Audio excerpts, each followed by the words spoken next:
alikho igciwane i-COVID-19. UNgobe ubehlola kulesikhungo esisenkabeni yedolobha kanye nonkosikazi wakhe. Imiphumela kankosikazi wakhe ithe akanalo leli gciwane.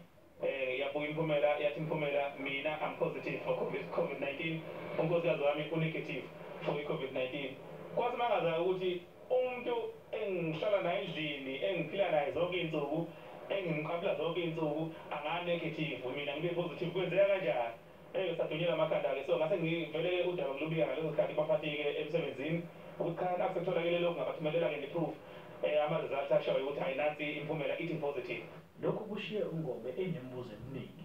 Ngisazokhuluma nabameli bami ngizwe ukuthi bathini, ngizozwa ngabo, ngizo-advise ayibona ukuthi into enjengalena imiswa kanjani.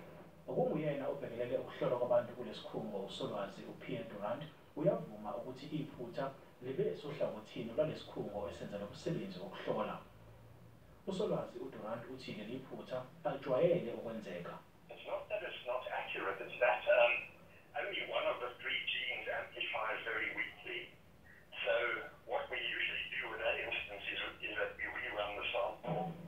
You know, none of it's a perfect, none of these tests are absolutely perfect, you know.